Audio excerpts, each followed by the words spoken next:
प्रश्न, क्या हमारे पास स्वतंत्र विकल्प हैं या यह सब बस हो रहा है और इसके बारे में हम कुछ नहीं कर सकते हैं?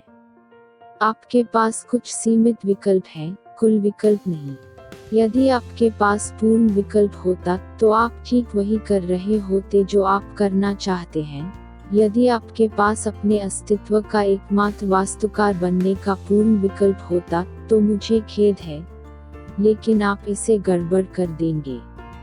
हमारे पास कुछ विकल्प है, क्योंकि चेतना खुद को मानवता के रूप में व्यक्त करती है, यह जानते हुए कि यह व्यक्ति के व्यक्तित्व के साथ पहचान करके अधिक अनुबंधित स्थिति में आती है। इसे पसंद की भावना के प्रति एक व्यक्ति के रूप में अपनी अभिव्यक्ति के लिए कुछ ढीला होना चाहिए। यह खेल का हिस्सा है, खेल का तो कुछ चुनाव है इस तरह, लेकिन कुल विकल्प नहीं। प्रश्न, अगर मेरे बच्चे गलत व्यवहार करते हैं और मुझे उन्हें थप्पड़ मारने का आवेग है, लेकिन फिर मैं रुक जाता हूँ और महसूस करता हूँ कि मेरे पास एक विकल्प है, क्या यह वास्तव में एक विकल्प है या यह नियति है? यह दोनों है। उन्हें थप्पड़ मारने या रुकने का विकल्प भी नियति से जुड़ा है। मैं इसके बारे में कहूँगा। यदि आप इस विचार से घुटन महसूस करते हैं कि कोई विकल्प नहीं है, तो इस विचार को भूल जाएं कि कोई विकल्प नहीं है और अपनी पसंद का उपयोग करें। एक समय आता है जब आप महसूस करते हैं कि वास्तव में कोई वास्तविक विकल्प नहीं है, लेकिन यह एक महान स्वतंत्रता है। यदि कोई विकल्प न होने का मतलब आपके लिए महान स्वतंत्रता है, तो बढ़िया, आपने कुछ खोजा है। लेकिन अगर कोई विकल्प नहीं होने से आप बंधे हुए महसूस करते हैं, तो यह एक बुरा विचार है, इसके बारे में भूल जाओ। अपनी पसंद का प्रयोग करें, और इसे बहाने के रूप में इस्तेमाल नहीं किया जाना चाहिए, जैसे आप जानते हैं, मैं कुछ नहीं कर सकता, यह बस हो गया। आप जानते हैं कि जब लोग इस तरह बोलते हैं, तो आप अधिक से अधिक यह पहचानने के लिए आएंगे कि यह सच नहीं है, क्योंकि सच्चाई में भी शांति होती है। और जब कोई ऐसा कर रहा होता है और आप जानते हैं कि उनकी जेब में एक मछली है, तो वे इस तरह की बातें कह रहे हैं, आपको एक अच्छा चॉकलेट केक दिखा रहा है जिसमें सार्डिन की तरह खुशबू आ रही है।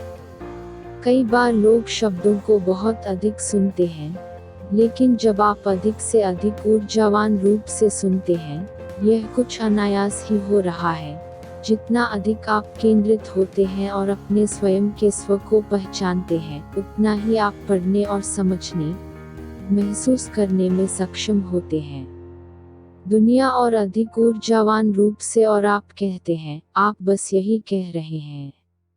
यह सच नहीं है। असली चुनाव मन के साथ चलने से ध्यान को काटने और उसे वापस जागरूकता दर्शन के अंदर रखने में सक्षम होना है। यह असली पसंद है। यह उत्कृष्ट विकल्प बनाना है। सबसे अच्छा विकल्प यह है कि ध्यान को मन के साथ जाने के लिए किसी भी अनुमान या विचारों का पीछा करने से रोकें, या अतीत के साथ, इरादों के साथ, इच्छाओं के साथ, आसक्तियों के साथ, और इसे केवल अवलोकन में वापस लाएं। इसे वापस सिर्फ आत्म होने के लिए लाना, इसे हमेशा स्वयं में वापस लाना। यह शक्तिशाली विकल्प है, क्योंकि वह बाद में आने वाली हर चीज को आकार देगा। जब आप पंजीकरण करने में सक्षम होते हैं, यह पहचानने के लिए कि आप इस नाटक में केवल साक्षी हैं, साक्षी होने में जबरदस्त शक्ति है।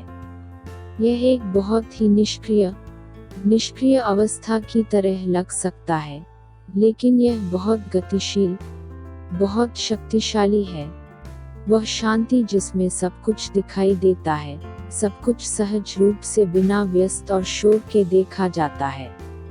यह सिर्फ एक समझ है जो आप में मौजूद है, और तब आपकी विवेकशील शक्तियां बहुत कुशलता से और बहुत प्रभावी ढंग से काम कर रही हैं। आपको पता चल जाएगा कि ऊर्जा की बर्बादी क्या है और किसी तरह अपनी शक्तियों को सही तरीके से चलाने के लिए मार्गदर्शन करते हैं, या यह स्वचालित रूप से या स्वचालित रूप से, जो भी हो, कार्य करता है। तो पसंद व्यायाम पसंद की प्राकृतिक भावना कहाँ है? जब आप किसी ऐसे बिंदु पर पहुंच जाते हैं जहां चुनाव या कोई विकल्प आपके लिए बिल्कुल भी मायने नहीं रखता है, तो जीवन आपके लिए अनायास ही खुल जाता है, और चाहे वह इस तरह से हो या उस तरह से, इससे आपके लिए कोई फर्क नहीं पड़ता, क्योंकि आपने पाया है कि जो सभी दिशाओं से परे है, और आप इसे किसी विशेष रूप में रखें, यह परम संतोषप्रद है। और फिर चुनाव के बारे में यह विचार आपको परेशान नहीं करेगा। प्रश्न: न जानने से हम कैसे संतुष्ट हो सकते हैं?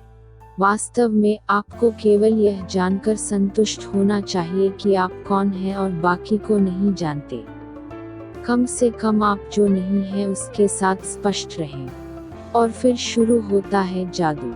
जब आप दुनिया को निंदनीय रूप से खारिज किए बिना सब कुछ देखने के लिए आते हैं, लेकिन यह देखते हुए कि सब कुछ केवल चेतना में एक उपस्थिति है, उसमें इतना गहरा ज्ञान और शांति है।